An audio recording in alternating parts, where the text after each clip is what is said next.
上古时期的天究竟是怎样一个存在？如果我跟你说，古人眼中的天并不是你想象的天空，而是一个巨大的脑袋，你敢相信吗？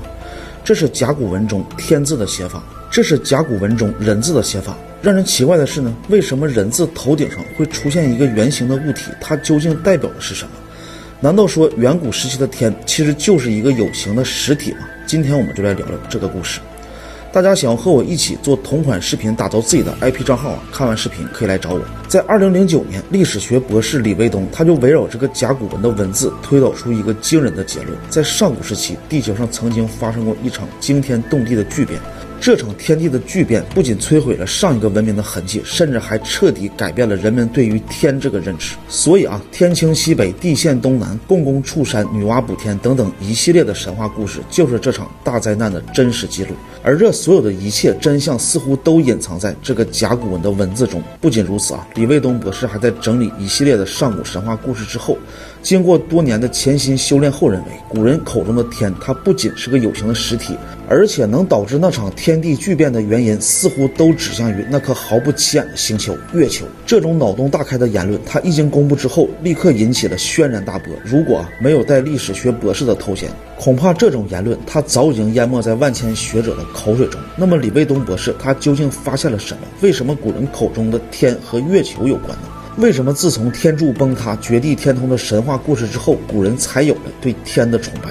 面对这些看似不相干的问题专家一开始觉得是无稽之谈，说李卫东就是在博眼球，他根本没有一丝的考证。可奇怪的就在于呢，考古学家在内蒙古的巴彦淖尔的阴山岩画中发现了一幅诡异的壁画，画面中呢，一个人正在虔诚地跪拜着一个球形的物体。根据同一时期发现的岩画所判断，这个物体应该不是一个光芒四射的太阳，倒像是一个笼罩大地的物体。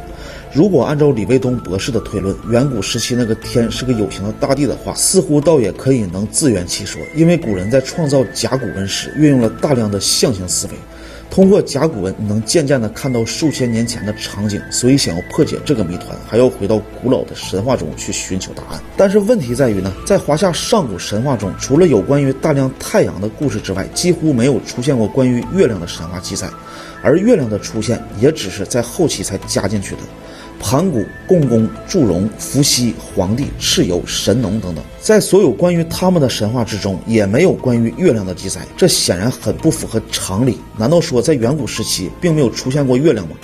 一直时间到了1969年7月21日，当阿姆斯特朗在这片荒凉之地留下人类的第一个脚印之后，越来越多的谜团也是接踵而至。首先就是登月直播画面，它突然中断了4分多钟，至于中断的原因，至今还是众说纷纭，没有一个统一的答案。最后返回舱在撞击月球的时候，竟然引起了长达1个多小时的月震现象。而更加令人困惑的是，科学家们也是通过多个月球探测器传回数据分析后才发现一个诡异的现象，整个月球上数不过来的这些陨石坑，它的深度几乎一致。这个看似就很奇怪了，不管是多大的陨石坑的撞击，它所留下的深度都控制在10公里左右。这些难以解释不合理的现象到底在告诉我们什么？难道由于认知的问题，我们所了解的仅仅是冰山一角吗？比如史前文明它是否存在？如果存在的话，又是什么原因导致上一代文明的消失呢？又为何在全世界所有的神话当中都存在史前大洪水的记忆？难道说这种共同的神话记忆也是在告诉我们，远古时期地球真的发生过一场惊心的巨变吗？而导致这场灾变的真相，就是和李卫东博士所说的那样，就隐藏在甲骨文之中吗？好了，这期视频我们就说这么多。如果想每天抽时间和我一起做视频的朋友，可以来找我。